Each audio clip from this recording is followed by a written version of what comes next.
Hello, hello. Welcome back to another episode of Win Government Contract Podcast. If you are joining us live, so good to see everybody here. And if you are watching this on replay, it's good to have you here as well. My name is Abraham Shong. I am your host for the Win Government Contract Podcast, powered by the Government Contractors Association. In today's podcast, we're going to be talking about some really interesting things. The main topic we're going to be talking about is why is it that you're not winning government contracts? And so, why you are not winning government contract? We're going to cover a few important topics here underneath that there. And one thing we're going to do is we're going to look at three core skill sets that's needed. That might be the reason why you're not winning government contracts. We're going to look at how to assemble a team so that you can win government contract. We're going to talk about what is a capture team. We're going to look at a capture plan. And then based upon that, we're going to talk about how do you go out there and build a team around yourself. What are the roles of the different capture managers, from proposal writers to contract managers? These key three roles here, what are they and why they matter for you, and why they're hindering you from winning the contracts that you're really going after, or how you can develop these skill sets here to win the contracts. And then we're also going to look at how do you, if you are a micro business and small business, how do you make yourself look larger than life so that you can actually win contracts? So that's what we're going to be talking about. What's stopping you from winning government contracts? With that said, if you're joining us live, if you could put in the chat area your company name and where you're located, that helps us as we continue to do this here. And that will be awesome. So it's good to see everybody. I want to just share some news before we dive into heavy government contracting content. This week, I think I mentioned last week that my wife and I are empty nesters. Our kids are in college, and so is I feel like a piece of my heart is like been ripped out, and so going through the blues a little bit with no kids at home.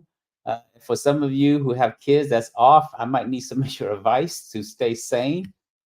Fortunately, they're just 30 minutes away, so if I feel too bad, I probably have my wife drive me down there so that I can go see my kids. But very encouraged that our kids are off to college. My wife did a great job raising them. I just kind of tag along and share in the rewards, but she did a great job.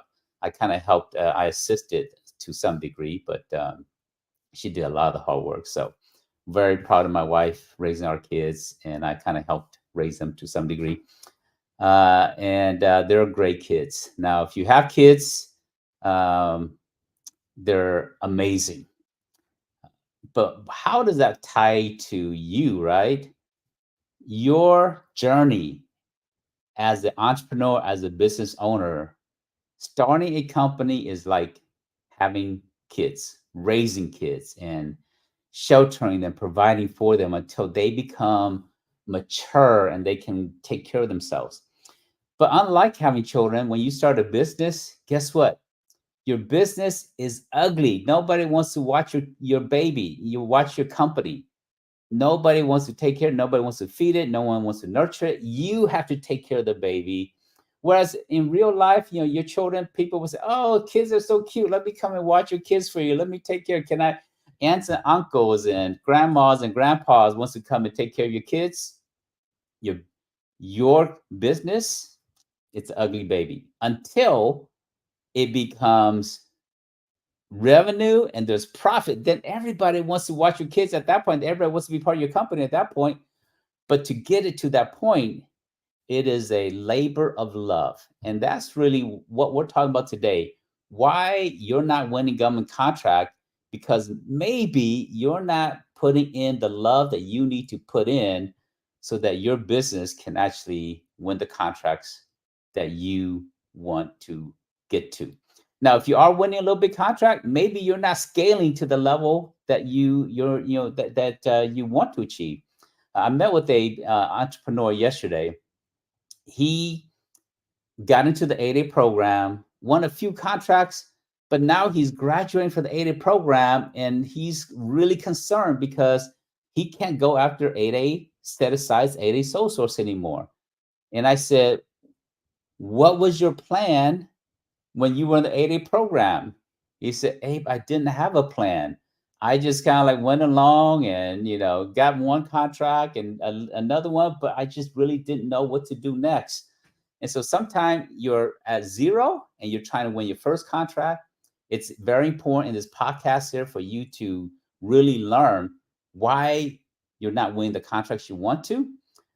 Or if you've been around a little bit and you've won a few, but you've never really reached the level of success that you want to have in the government market, these are some of the reasons why.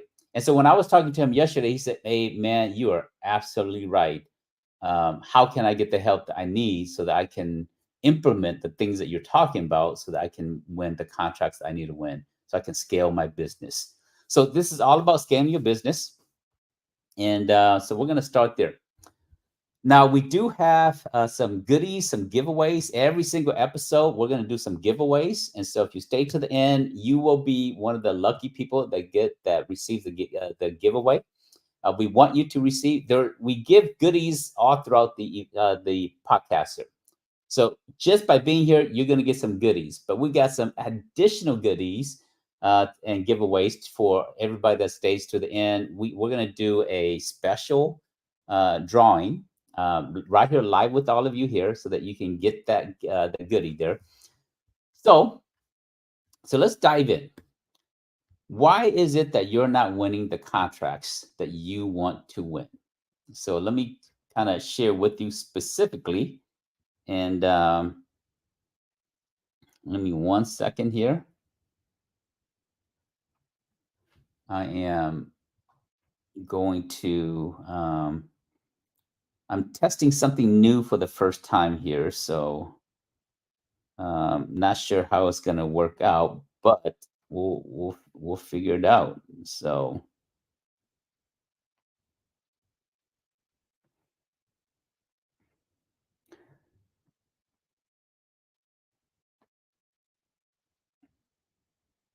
okay, now let me turn this off, and I have a tablet that I'm going to be using it so that I can write on it. So that's what the purpose of what I'm doing right here. Ooh, turn off this mic 1 second.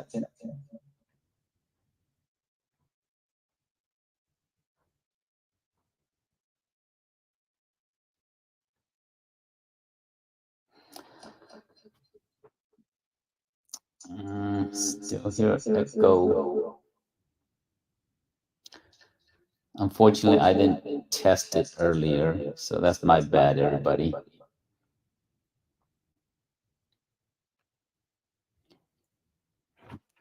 Well, for the purpose of time, I'm not going to do my sketch. So we will do sketching another day because you got time. I'm here. I want to make sure that I give you good content, but at the same time, I would do what I normally do and just illustrate it in a very different way. So let me open up this document here, and then I'm going to share my screen. We're going to talk about the reasons why you are not winning contracts. And let me share my screen here, and then we will go in. So really appreciate all of you joining us. If you're just joining us here live, it's good to have you. The topic we're talking about is 3 core things that attributes to why you're not winning government contracts. And if you fill these holes here, it greatly increases your chance of winning government contracts. So this is what we're going to be talking about. What are the 3 core things that hinders you from winning government contracts? And if you're just joining us, put in your company name and your where you're located in the chat area. That would be awesome. That helps me a little bit get a little reference of where everybody's joining us from. So number 1,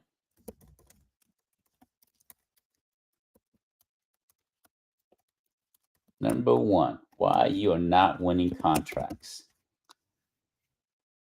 This is my own personal experience in terms of working with a lots of companies. The number one reason why you are not winning contract is this here. In fact, let me zoom in a little bit more so that it's easier for everybody to see. Here we go. Number one reason why you're not winning contract is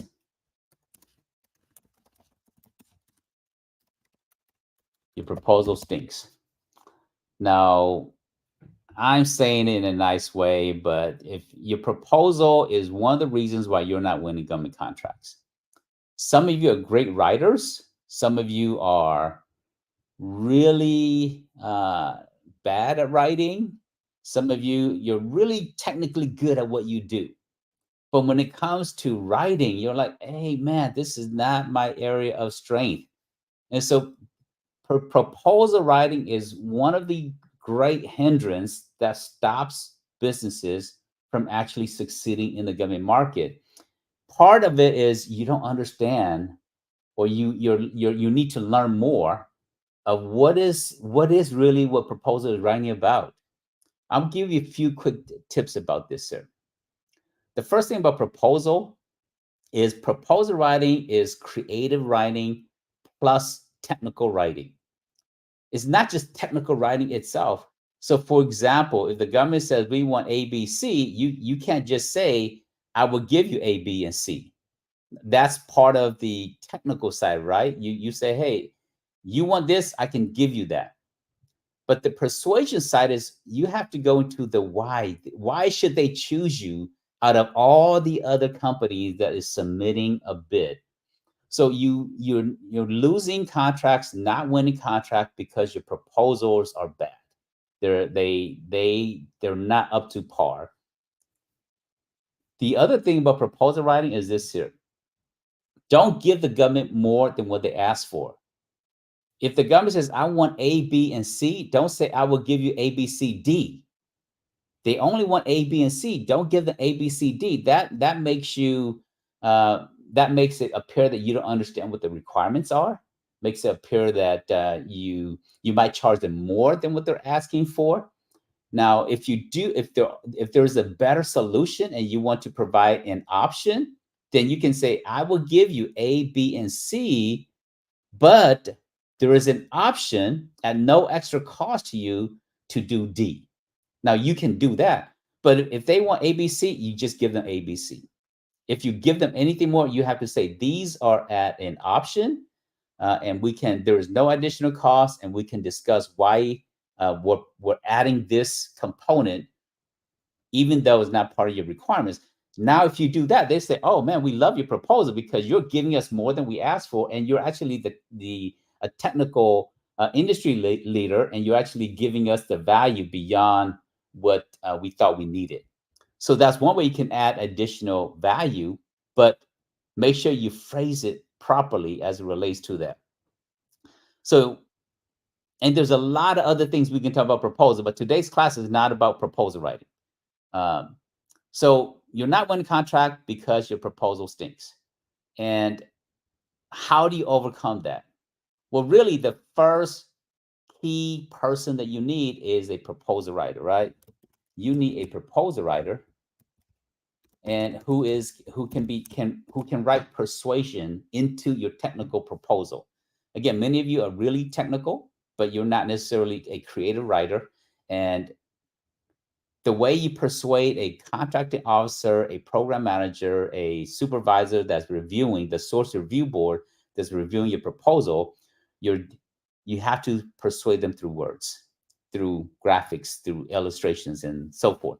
So that's the first thing you have to fix. Fix your proposal, and it's going to greatly increase your chances of winning government contracts. Let's move on to number two. Another reason why you are not winning contracts to the level that you want to is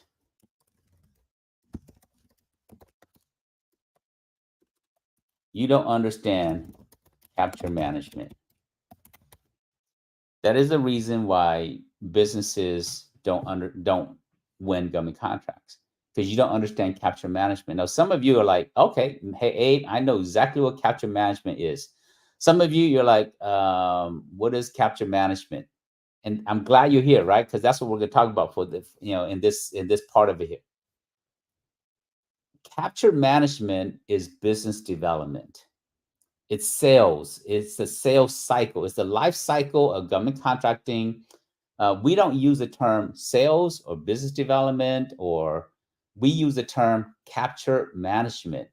And so if capture management is new to you as a terminology, that might be one of the reasons why you are not succeeding the way you need to succeed, because we call it capture management for a few reasons.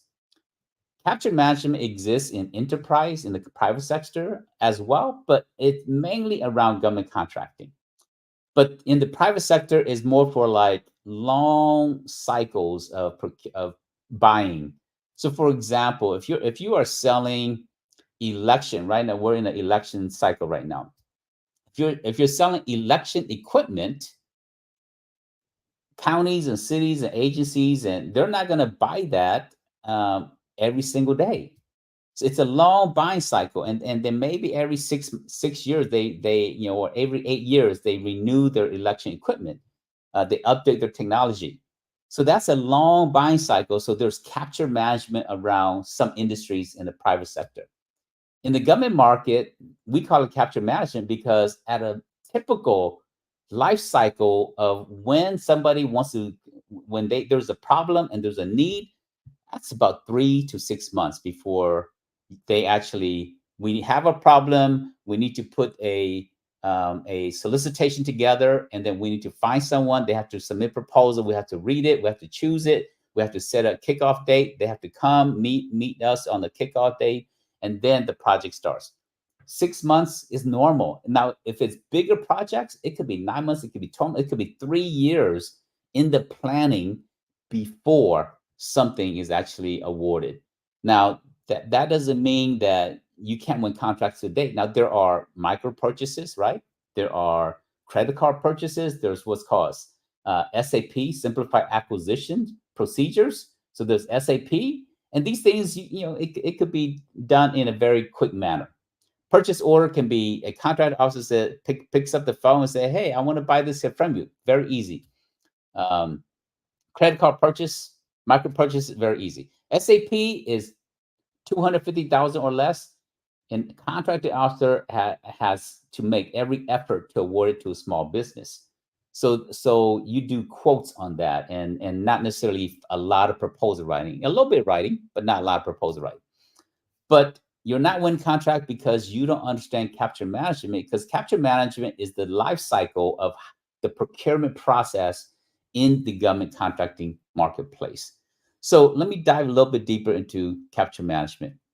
Capture management also is relationship management. So you need a capture manager. So this is part of the the personnel that you need, right? So your proposal is bad, you need a proposal writer. You don't understand capture management, you need a capture manager. This person is also a relationship manager. And they go out there and they build relationship. Now, you have to speak governese, right? When you're in the government market and you're trying to build relationship with a contracting officer, they speak governese, they speak acronyms, right? In jargons and so forth. And for example, some of you are here with me today, and I'm going to ask Triple Willow Facilities. Thank you for joining us. I'm going to ask you a quick question. Give me your primary NAICS code. You should know your primary NAICS code. If you don't, there's two things that you can memorize. You have to memorize these two things. At the federal level, you need to memorize your primary NAICS code, and you need to memorize your UEI number. All right, Nicole, great job. You got your primary NAICS code, 541611. Awesome. So these, at the minimum, you need to memorize your UEI number at the federal level and your primary NAICS code. That's part of you learning to build relationship. How do you create trust with a buyer when you don't even speak the same language? Now, let me give you a real example of how do you build relationship and by learning the language, learning Governese. So this is a true story. I was working with this gentleman and his company, and he used to know this contracting officer when she was with, I think, U.S. Border Patrol, but she left, and so she moved to work with U.S. Marshals. Um, and then some time passed by. She sends him an email, and she said, you might not remember me, but I remember you when I was with the Border Patrol, but I'm with the U.S. Marshals now. I have a project in Alabama, Georgia, and I see that your business is located there. And I was thinking about putting it out for, a market survey, maybe for 8A set aside. Um, but I was just thinking, that maybe this might be something that you can do, but I see that you're not 8A certified company. So what he did was he nurtured that relationship over the years to the point where she remembered him even after she left to go to another agency. She followed up with him, but she was speaking Governese to him. So this is what the email said. So he said, "Hey, what should I do?" I said, "Let me interpret. Let me speak Governese to you." When she said that she remembers you, that means she trusts you. And she said that she's considering putting this out for a market survey. She's trying to tell you that she does not want to put it out. And then she says, when you're not, since you're not an 8A company, we're considering putting this out for a market survey to see who can do this work. What she is saying is, since you're not 8A certified company, you need to go find an 8A company, do a teaming or a joint venture with them, bring that 8A company back to me, and I will sole source you a contract. Right? So part of being a capture manager is learning to speak the language, speaking Governese. And so I just interpreted this to him, right? And he said, "Hey, is that really what she's saying?" I said, "Absolutely. Send her email and let her know that we have an 8A teaming partner, and would you so source this here to our teaming partner who is 8A certified, and we will be a subcontractor to them." She trusts him. She doesn't know 8A company that can do what he can do. She wants to award it to him, but and keep in mind, she has a stack of projects she has to put out. She does not want to take 3 months, 6 months to put it out. By doing a sole source, it's just a matter of 1 to 2 months, and that it can be done in that way. So he said, "Okay, A, can you introduce me to an 8A company?" I introduced him to an 8A company. The two met. They like each other. He sends the contracting officer the email. She said, "Yeah, I would consider sole sourcing it to you." And now they are working on finalizing a $3 million sole source contract. So that's what a capture manager does, right? Building trust to where a contracting officer, even after 2 years, will reach out to him, even though he has a technical capability, but he didn't have the 8A certification. But she has to speak in codes, right? She cannot say, "Hey, I want to source you a contract." That means she's showing favoritism. She have to say, "Hey, I'm thinking about putting this out for market survey. I'm thinking about, you're not 8A. I'm thinking about maybe, and so she has to speak in code, right? She cannot say, "I want to sole source you a contract," because that shows favoritism. Because she might send that email to 2 or 3 companies that she likes, and whoever responds first gets the sole source. Now, typically they just choose one company, but sole source is a direct award to 8A women-owned, veteran-owned hub zone companies at the federal level. There's sole source for state, counties, cities, sole source at all different level. But at the federal level, sole source contracts is $4.5 million. That's the ceiling on it. A contracting officer can award you a sole source contract up to $4.5 million for civilian agencies. Now, through the DoD NDAA, DoD has an $8 million threshold for sole source for regular certifications. Now, they have it higher for other certifications like the Super 8A. It can be, 100 million, really high threshold.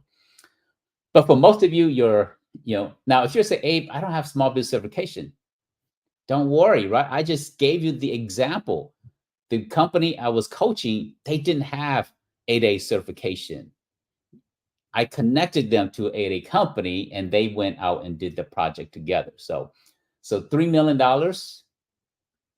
done sole source because they have a capture manager that was building trust over time with a buyer. Even when she left, she used him for that project there.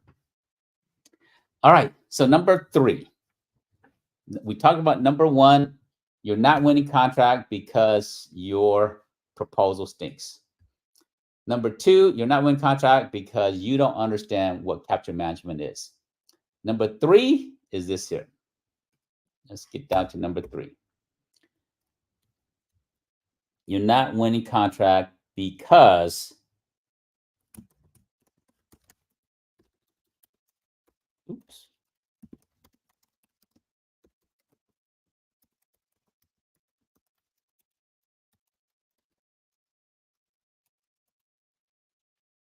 you're not winning contract because you don't have a contract management process in place. Now, what do you think I mean by that, right? There's some confusion here. There is a difference between capture management and contract management. Some of you like, oh, I thought they were the same thing. They're not the same thing, and I'm glad you're here, right? Because I'm not here to poke at you. I'm here to inform you, to help you, to educate you, to make you more knowledgeable so that you can win more contracts. So contract management is post-award. So let's talk about that. So there's pre-award, and then there's post-award. So pre-award is everything you do to win a contract. Writing proposals, finding opportunities, networking, attending matchmaking events, you're building relationships. All of that is pre-award. You're not scaling your business and you're not winning more contract because in the event that you do win one contract, you don't have a contract management process in place. And so you don't know how to fulfill it, right? So post-award is about fulfilling the contract, whereas pre-award is about winning the contract. So that's really what we're talking about here. So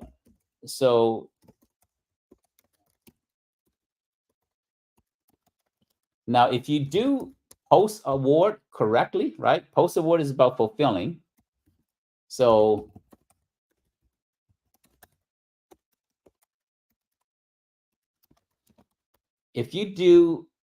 when you are successfully doing the work and the contracting officer is happy, the core, the agency is happy with you, this is how you win more contracts, right?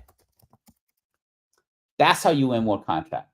When you understand that contract management is vital to your success and winning more contracts, then you do a great job after you win and you implement a contract management process so that you can be more successful. So what does that mean in terms of contract management, right? So what you need a contract manager.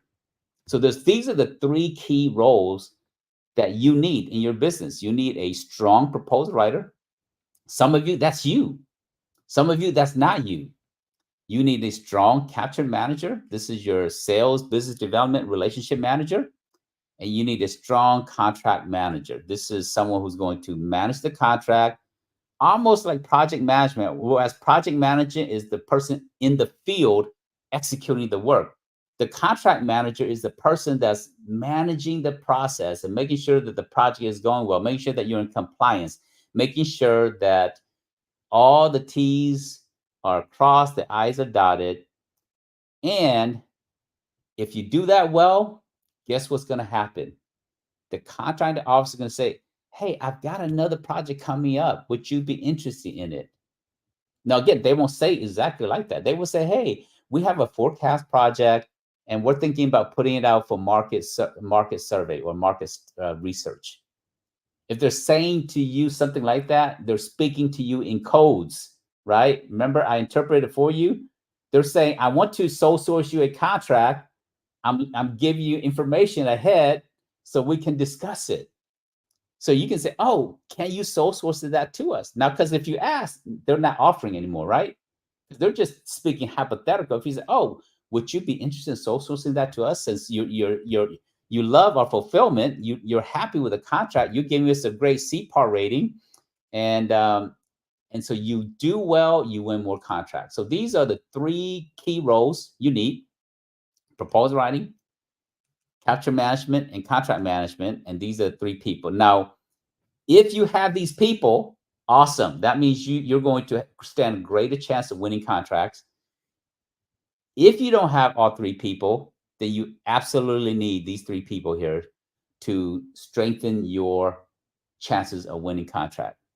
Now, proposal writing, the best resource for proposal writing, we teach proposal writing, but I will send you to the best proposal resource out there. In the federal marketplace, Shipley is the industry standard. So when you need proposal training, this is the industry standard. And they have lots of classes going on. And so I'll put this here in the chat. If you are interested, Shipley is the industry standard in the government federal marketplace. Now, if you want to, if you don't want to learn to write proposals and you need proposal support, then you can. We provide proposal support services, and so you can get a la carte services, or you can come and do a proposal membership. It's very affordable. So I'll put this in the chat also, or and then you can learn more about it. And then another resource is this here. Go to APMP. So APMP is the Association for Proposal Management Professionals. And this organization, proposal writers are part of this organization. So if you say, hey, we need to hire a full-time proposal writer, and we're a mid-sized company and we need someone full-time, you can use this organization because their members are proposal writers. Now, if you are a individual, you want to become a proposal writer, this is a great organization to be a part of. If you are a small business and your budget is tight, then go learn or use GCA proposal service, because our proposal service are designed for small businesses and is very affordable. And we don't charge you by the hour. We look at the project, we charge you a flat rate and keep it very simple in that way. So you know exactly where your budget is going to be. I would say 90% of proposal writers do not do flat rate. They charge by the hour. And let me kind of give you a ballpark idea of what hourly rates are for standard proposal writers. Most of them will start at about $100 an hour up to about $350 an hour. So for the newer, more junior proposal writers, they're going to be $50 to $75 an hour. But your seasoned proposal writer is going to be $100 to $150. You're like the best proposal writers, they're going to charge you about $250 to $350, maybe even $500 an hour. And they don't charge you flat fee. They charge you by the hour. It is a lot of work. But for many of you, learn, right? Go to Shipley or come to us. and let us support you in that regard. So coming back, capture management, relationship building. How do you overcome this here? If these are the three key roles that you need, and you have a weakness with this here, you can go and we have sales training in the government market. And so this is our sales training. We teach you how to do capture management in the government market. We just started a cohort, and it's not too late because we just started last week, and the next one is tomorrow. So if you're still interested, you can come and take our capture management sales training program, and it's available. And for anyone who is interested in doing this here, and it's 14 weeks. Just go and learn more about it with the link I provided there. And then contract management, for those of you that says, okay, Abe, I've won a contract, or I'm about to win a contract, or when I win a contract, I need someone that really understands the contract management process, whether it comes to compliance, accounting, fulfillment of the contract, DCAA standards, CMMC standard, NIS 171, all of these different, compliance measures and so forth. You need someone that understands this stuff here. So if you need someone that supports you this year, you want to go to this organization, NCMA. So this is the National Contract Management Association. And so contract management is post-award, remember? GCA as an association, we focus more on the pre-award, helping you win contract, whereas NCMA is the association for post-award, managing and fulfilling the contract. Now, there's some cross between the two too, but this year, there are many professionals that are tied to this organization, and so there's local chapters all over. So do that there. So let's shift gears a little bit. So we talked about your 3 core people. Truth is, there's actually more than 3 people that you need to be successful. So I'm going to expand on this conversation. I'm going to talk about all of the team members that you need to have. So my producer is going to put this link in here for you guys to, this is free bonus for you guys. And so my producer is going to put this link. You need a government contracting team. This is part of your capture team. So these are the roles that you need. You need a capture manager, which we talked about, right? You need a proposal writer, which we talked about. You need a cost estimator. Now, let me talk about cost, why cost is so important in the government market. I'm actually coaching this company, and we're going through costs. You need someone who understands how to do costing in the government market.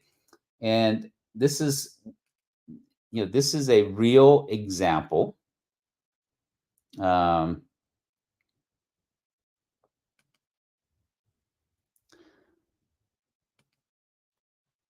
right. So this is what the government wants. The government said, we want 2 gunsmiths, and we need them for 2,016 hours for the year. And all we want from you is how much per hour and the total amount. That's what the government asked for. I looked at this, I said, you have a problem.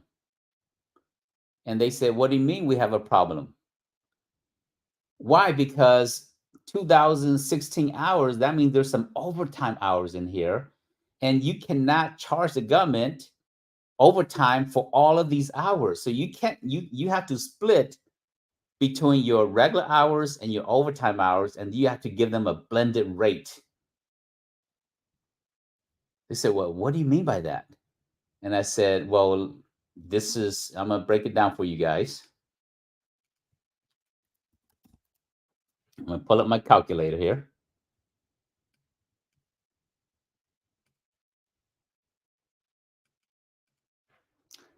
So pull up my calculator. The average person works 40 hours a week times 52 weeks, right? That gets us to 2,080 hours. 2,080 hours. So this is for normal working hours. So this is more than 2016. You say, hey, there's no overtime with this. There is overtime. you have to pay your person 2,080 hours, which is 52 weeks out of the year, 40 hours a week. That's what you pay your employee, but you cannot bill the government for 2,080 hours. Did you catch that? Listen very closely. This is very important. You pay your employee 2,080 hours, but you cannot bill the government 2,080 hours. Why? Because when your employees are on vacation, they're not billable to the government. You cannot bill 80 hours, right? So it's 40 hours a week. So they're out for 2 weeks. So you have to deduct 80 hours from this here. So that takes you to 2,000 hours, right? And then there's 11 federal holidays. When the federal government is not working, the government, on federal holidays, they don't work. Federal employees don't work on federal holiday unless it's critical. Certain critical positions they do work, but they use that as overtime pay or holiday pay. So you can't bill the government for 11 days, which is 88 hours. So understanding costing, how to price, you need someone that says, I can help you to understand pricing in the government market. So in this situation, you can only bill the government 1,912 hours. Now you can see why I said there's an issue. The government says we want you to give us 2,016 hours, but you can only bill the government 1912 for regular hours. So that means if we take this here, right, minus the 1,600, there's 104 hours that's overtime pay. And so how do we come with a blended rate to include the overtime and to include the actual regular hours? So we have to go through a whole process. Now, again, today is not a class on how to do pricing. I'm giving you a very specific example, right? So we have to come and develop a pricing. I'm going to just show you. So we have to take the 1912 regular hours and 104 overtime hours, because overtime hours is 1.5 times. Regular hours, assume it's 42 an hour. And we have to put in all of the costs, all of the fees, profit, all that stuff in. And then we get to this here. The regular hours, 1912 represents 94.84% of the total hours that they're going to work. The overtime hours, which is only 105, represents 5.16 hours for the year. So now we take 316 and it comes out to 90% of it. So it's a total of 333,000 we're going to bill the government. Of that, 17,000 overtime pay and 316 for the 2 people working is a regular pay.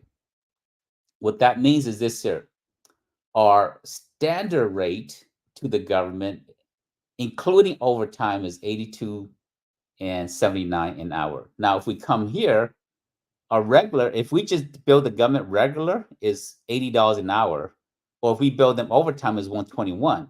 But the government wants a blended rate, so we have to give them a blended rate of 82, which comes out 82 times 2,016 hours comes out to 333,000 for the year. So you see now, right, why understanding pricing. Oh, where's that document here? Understanding pricing is a very important component. If you don't understand this here, you can overcharge the government and you'll be a high bidder. You're not going to win. If you undercharge the government, you're going to lose money and not make any profit, or maybe not make profit, maybe actually lose money. So you need a continuing. You need a brand manager. You need a project manager. You need a contract manager. We talk about that, right? So the 3 most important roles: capture manager, proposal writer, contract manager.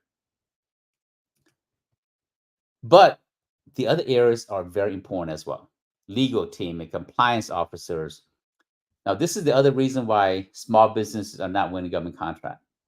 If we look at all of this skill set that's very important in the government market, look at this. $750,000 to stand up a government contracting team. and I'm being conservative. A capture manager is not 120,000 a year. A good one is actually higher than that. Now you're saying, hey, you're pulling my leg. Let me actually show you live. So I'm gonna come in here. I'm gonna put in here capture manager, and I'm gonna put this here as a job.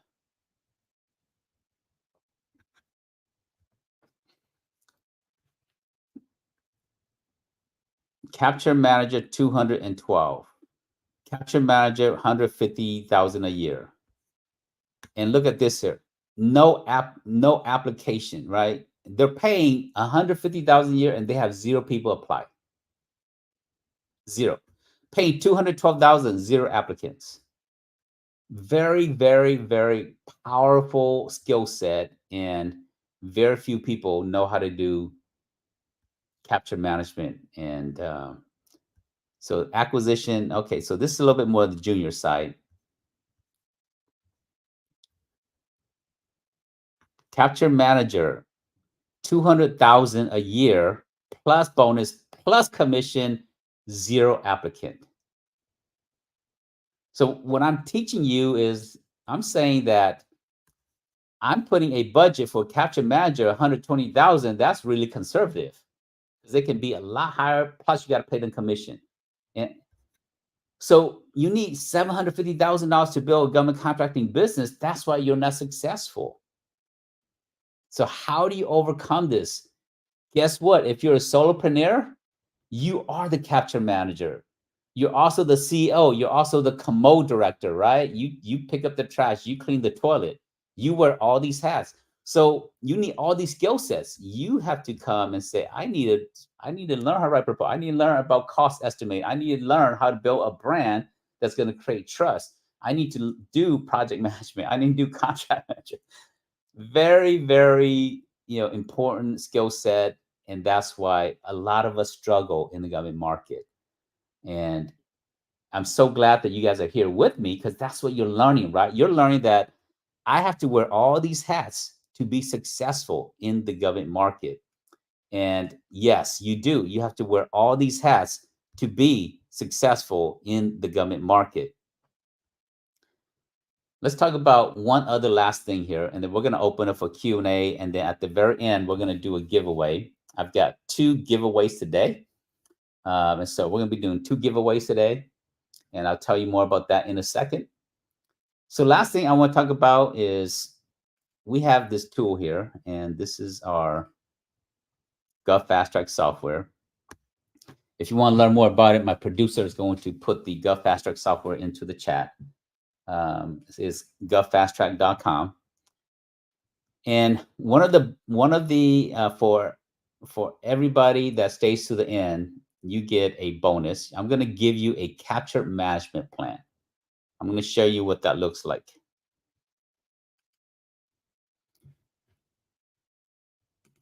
So I'm going to give you this. This is your business plan here in the government market. And this is the process of what you need to do to be profitable. These are the people. We just looked at the people that you need. So you need to fill all these positions. For many of you, that's you. And then this is your capture management full process. This is your business plan in one page here, right? From capture to proposal to fulfillment. And then the 6 types of relationships you need are here. And then your federal, state, local goals. And so we actually have a deep class that we go over how to develop a capture plan. And so, but for all of you joining us today, I'm going to give you a copy of this capture plan if you stay to the very end. So with that, let me come back and talk about another key area. How do you position yourself to look larger than life? And what do I mean by that? Because some of you, you have 1 or 2 employees. Some of you, you're a solopreneur. Some of you, you're brand new. Some of you, you are like, you're getting to the next level. You're at 10, 15 employees, but you still look kind of small. So how do you create a brand? How do you create a business that makes you look larger than life. So I'm going to show you a technique how to do that there. And this is actually super, super important. If you do this here, it makes you look so different. So let me give you an example.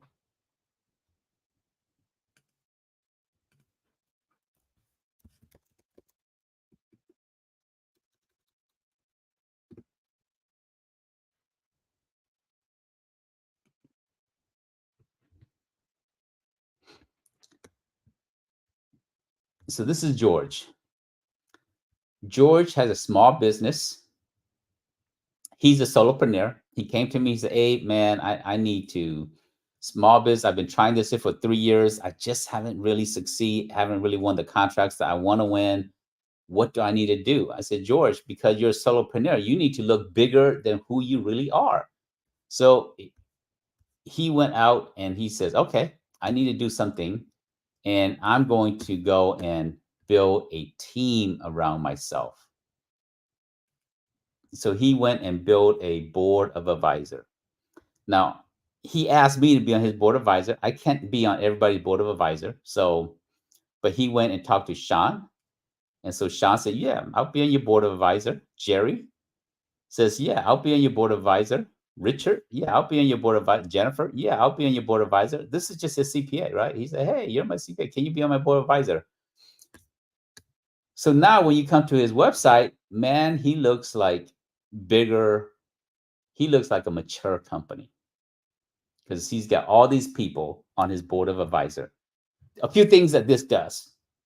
One is it's called social proof. If other people believe in you, then the next person should believe in you also. So that's part of that social proof, right? George went out there and won millions in contracts. His biggest project was $75 million. Now, let me show you another company, which I gave her the advice of you need to add a board of advisor. And I give this advice to many people. Not everybody follow this advice. It's up to you. I'm here to provide you instructions and guidance. So Buki is a micro business. She was working from home when I met her. And she said, Abe, help me get to the government market, help me to grow. And I want to be a government contractor. I said, okay. So we started working together. We went and got her 8A certification, got her registered, all this good stuff. But I said, Buki, you're a solopreneur working from your home. How do we need to make you look bigger than yourself. So we went and she went and asked some board members, Paula and Robert. And so they became part of her board. She's won millions in government contracts. Her first contract was one of her first contract as a sole source was $900,000 sole source. So as an 8A company. But how do you build a board of advisors? So let me come back to, I'm gonna give you some very practical tips, and we're gonna open up for Q&A in a second here.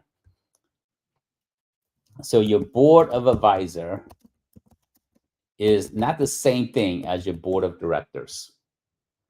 Your board of directors, if you're S Corp, C Corp, you have a board of directors.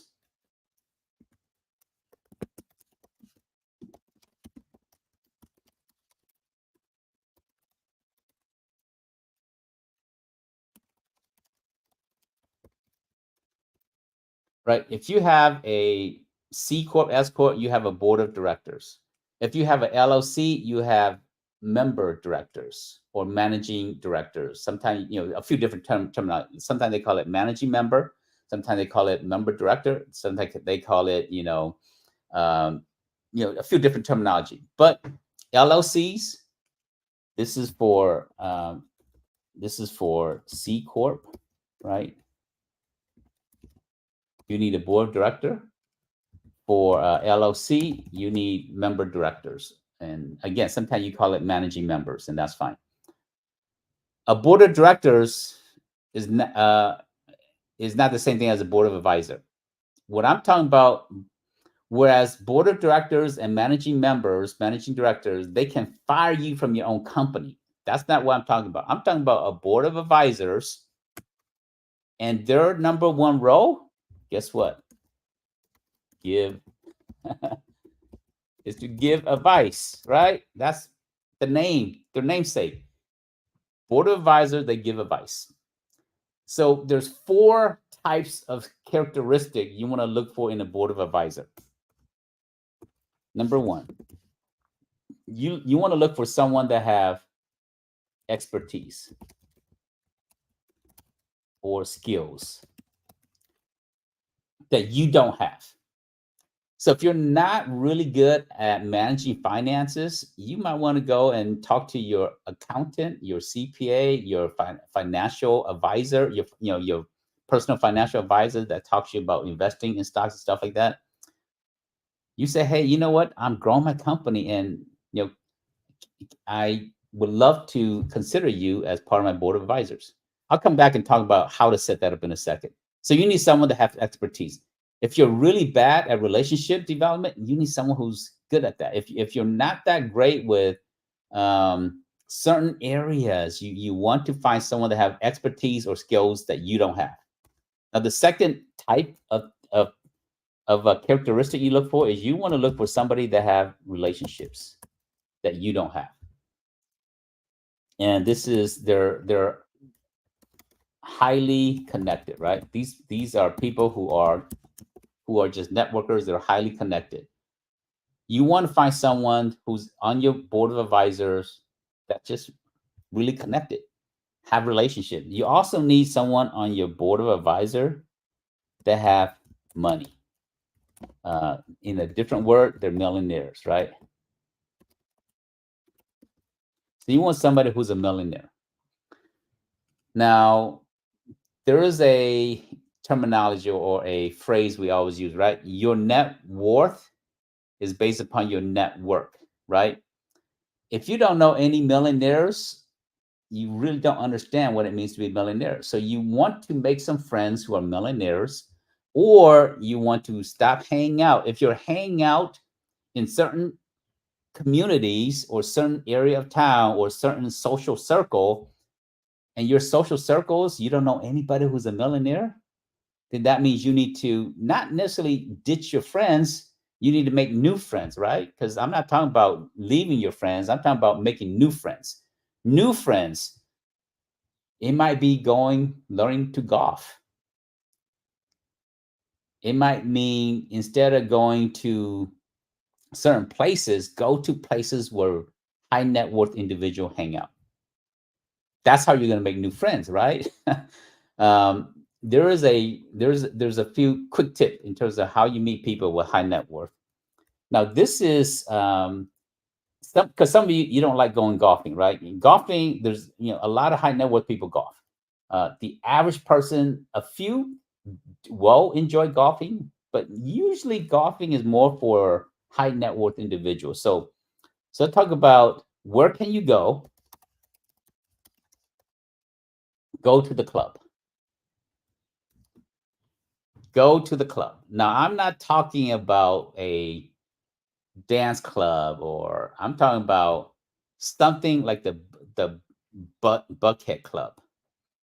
And so these are social clubs that you can be a part of, and it costs you a small investment every year, but only high net worth or soon to be high net worth individual hang out at these clubs.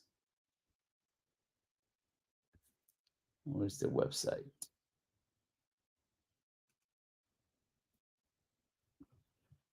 But there's a lot of social clubs, and like, in fact, let me just put in here.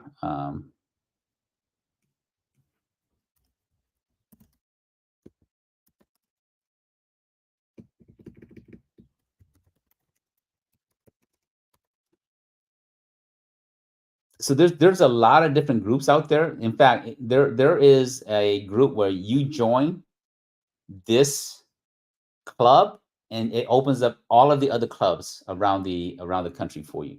So join these groups here, and they give you. There's usually some. I think a local one to us is the Gwinnett Georgian Club. So this is tied to this is tied to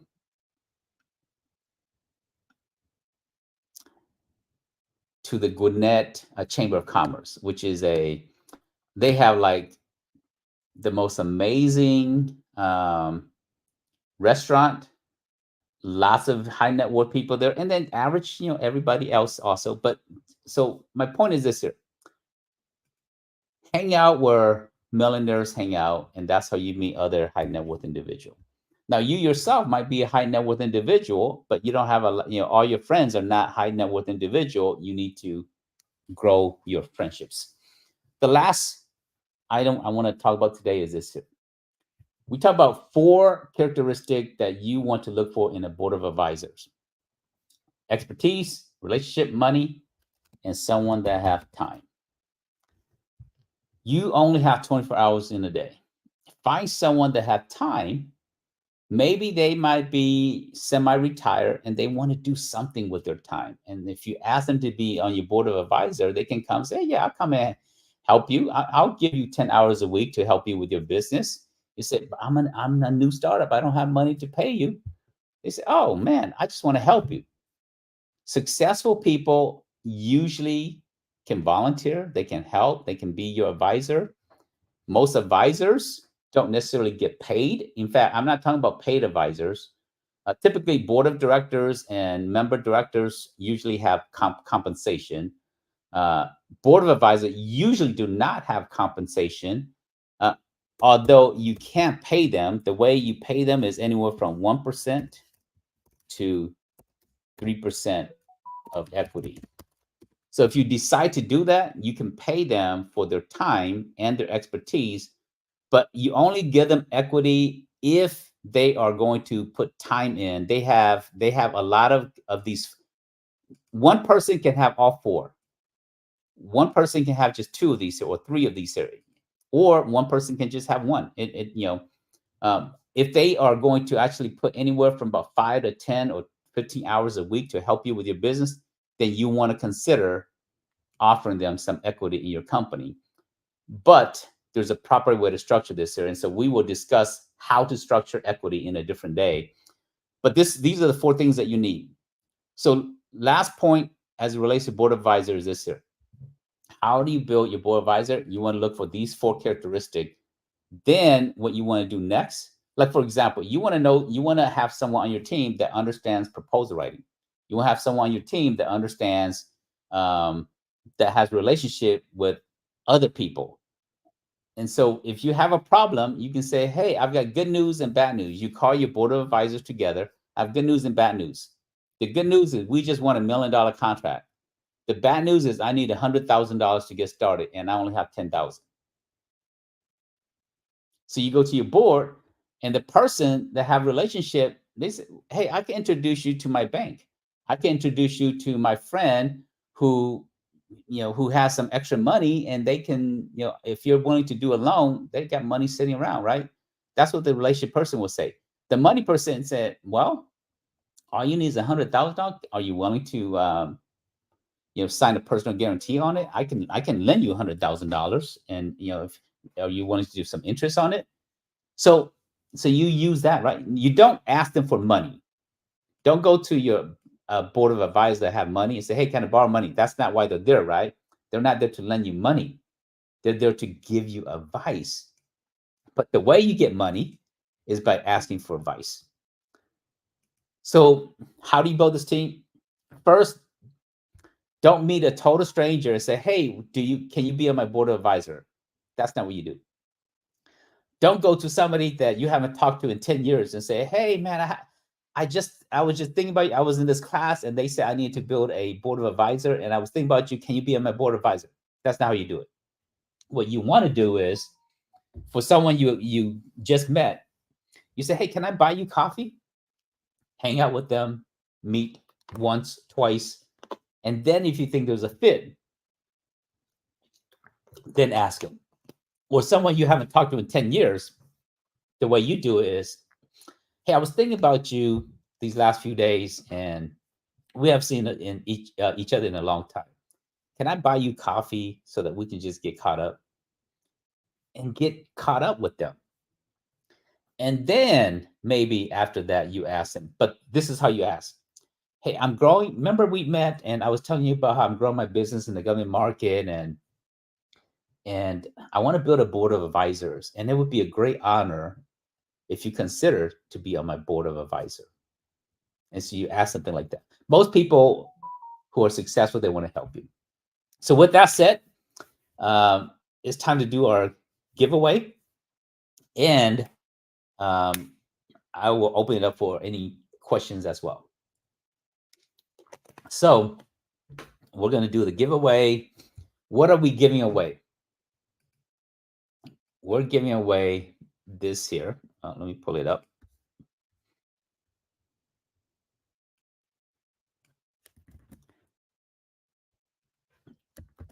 We're giving away the Win Government Contracts Without Having to Write Complex Proposal course. Now, this course here it's a step-by-step. It's got over 11 hours of training video content in here. It takes you from how to create your capability statement to email marketing to teaming agreements, registration, small business certification, all the good stuff. So just come in here and just kind of follow these step by step in building your government contracting business. Now, this course, we charge $1,997, but I'm going to give away to one person for this course here. For hang out with us, stay to the very end. For everybody to stay to the end, I'm going to give you, this is for everybody. I'm going to give you this one. This is our capture plan. Oh, not this one. It's let me pull it up here. So I'm going to give you guys this capture plan here. And my producer does not have this here, so I have to pull it, give it to her in 1 second. So everybody gets this here. So this is how we're going to do the giveaway. I'm going to stop sharing my screen. And for all of you who are here, if you already have won, you've been hanging with us for a few weeks now, and if you won the giveaway, you can win again. And you can give it away to a friend. You can give it to a friend. I say, hey, man, I was thinking about you. I got lucky twice. I want to give this gift to you. And you can give it to a friend. But the way we're going to do this here is I'm going to think of a number between 1 and 200.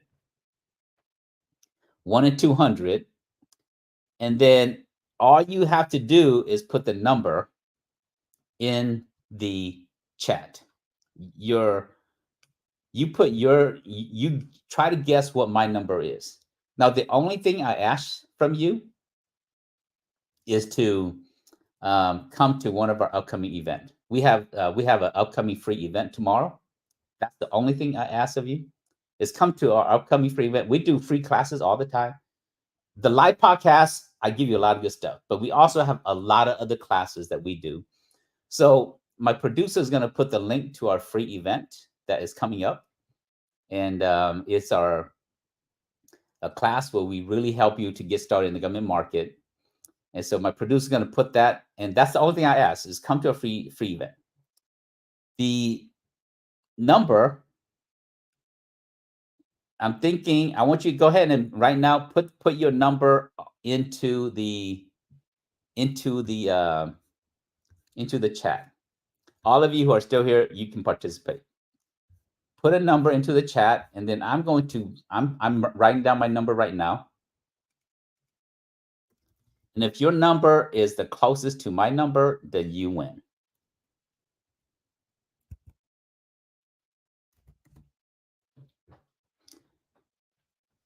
All right.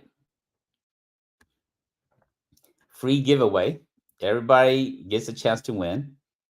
While you guys are putting your number, I'm going to go ahead and get the free download of the capture plan for everybody. So while you're doing that, and then if you have questions, go ahead and put your questions into the chat.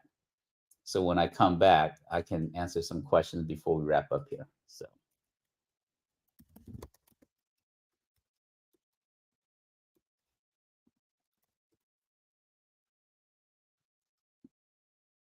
Put your numbers And if two of you have the same um, correct number or the same closest number, I will be more than happy to give both of you a the course. So, but let me find it.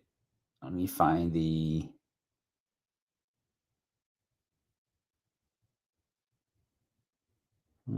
the capture plan first.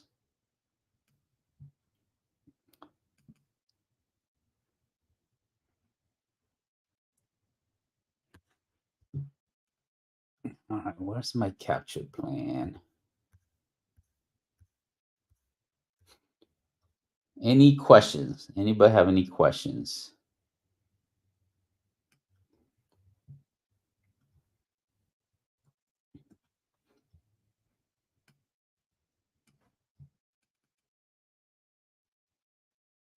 No, that's not it.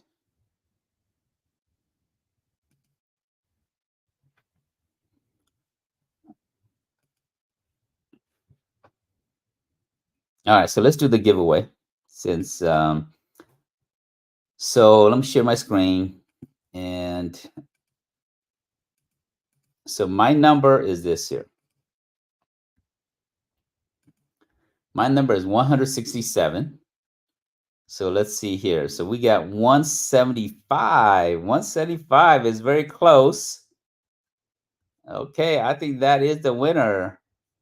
175 is the winner. That is the closest. So congratulations to Patricia Barnes. Patricia, I want you to email my producer. Our email is info@govcontractors.org. She's going to put our email down there. She's also going to put the link up. Producer, please put the link to the upcoming free class so that everybody who want to attend can attend our upcoming free event. But let me answer some questions. So we got a few questions that came in. So let me answer some questions here. Let's see here. Let me stop sharing so I can look at you guys. So one of the question is, what are some recommendations for teaming trying to subcontract? So Nigeria Stevens, yes, teaming is a component, very important component of government contracting. 70% of the government contract requires two or more companies. The best way to find teaming partner, and that in itself is a whole class, so I can't really give you the lengthy answer to that. But the best way to find teaming partners is that, yes, you need it, but you want to go to, I'll give you one quick tip. And it deserves a full answer, but I'm just going to give you one quick tip to address your question. And then that one quick tip is this here. You want to go to this website.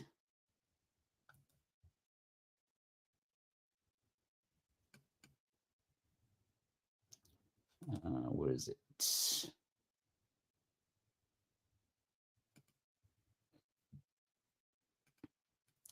This website is called Subnet. And I will put this here into the chat. Where's my chat? And when you come to this here, you can choose, okay, hey, I'm in California, or if you're in California or you're in Georgia, you can just choose one, right? And then it will tell you, okay, these are all the companies, that are looking for either teaming partner or subcontractors. And their phone number is right here. Their email address is right here. So this is one way of how you find teaming partner, but this is not the only way. There's a lot other more effective ways, but this is one way. So yes, you need teaming partners. All right, so let's go to the next question. What are some thoughts on local state contracts? So Triple Willow Facilities, I love the name there. Your question is, how do you, what are my thoughts about state and local contracts? I love state and local contracts, but 90% of my training is not on state and local contracts. And there's a very specific reason why. 90% of my focus is federal contracts. And let me tell you the reason why. Now, some of you, you should start at the state, county, city level. But for most of you, if you're not sure, if there's no other reason, then you should start at the federal level. Number one is there's 3,000 counties. Every single one of them have different rules and regulations. There's almost 36,000 cities and townships. All of them have different rules and regulations. So if you're trying to do local municipalities, they're very different. Some of them have certifications, some of them don't have certification. Some of them have, want to work with women-owned business, some that could care less. So the rules are so vast, so different. There's a lot of backdoor dealings at the local level. Federal, now there are some backdoor dealings too at the federal level, but not the same way at the local level. The local level, if you're looking for a local agency, they're going to give it to their cousin, Billy Bob, who's their cousin. Not that that's true in every single municipality. I'm not accusing local agencies to be more prone for corruption, but that has, historically, that has been more true. Now, there's been a lot of federal corruption as well. But the main reason why you want to start federal is this here. The rules are the same for all federal agencies, from the DOD to civilian agencies. Almost all of them use the same set of rules. Now, there are supplemental rules for some of the agencies. NASA has some supplemental rules. DOD has some supplemental rules. But the main FAR, Federal Acquisition Regulation, is the same. But the more important rule is sole source contract. You can get certifications and you can get sole source contract up to $4.5 million or $8 million for DOD. Whereas if you're trying to do it for the city has sole source contracts too. It might be $10,000. So that's one of the reasons why I say focus on federal, unless there's a reason why you want to do state and local. Like, for example, your product or your services is a good match for local, then that's the reason why you start there. But federal is going to, and the last reason is this here. Federal awards based upon best value, while state and local awards mainly on lowest price. So that's another reason. All right, so I'll do one more question, then we're out. Can you tell me about specific clubs to join in Nevada? You just have to research some social clubs, and so that's how you would do that there, because it's on the internet. There's all these different business clubs. You might want to look social business clubs, and some chambers have it. There are some private clubs, and go and hang out. You don't even have to join. You just go hang out there. And people, high net worth people, hang out at these clubs. Just go have lunch there. Lunch might be $30-$50. Your steak is going to be $50, right?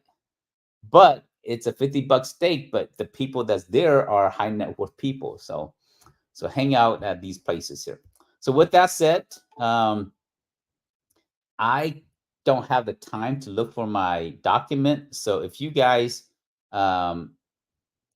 send an email to info@govcontractors and say, give me the capture plan document, and my producer will send it to you guys. So again, send an email to info@govcontractors.org. It's in the chat there, and we will send you the capture plan, because I didn't have it in place for my producer to give to everybody earlier. But I want to honor all of you hangouts to the very end, because we want to give you all these goodies and bonuses for just hang out with us on a weekly basis. With that said, thanks for joining me with Win Government Contract Podcast. We do this every Wednesday, 11:30 live Eastern time. And we also record it. And so if you're watching this on replay, feel free to click on the notification bell so that the next time we do a live event, you'll get a notification. Until then, I will see you guys. We have an awesome class that's coming up next week. Should I tell them what the next class is going to be? Maybe I should, just to kind of give everybody a quick sneak peek in terms of what we're going to do next week. So let me pull up what we're going to talk about next week here. I think it's right here. Okay, so next week we're going to talk about the 1% club, the 1% government contracting club, and how you can join that club there. So that's what we'll be talking about next week. I will see you then. Everybody have a good one. Take care.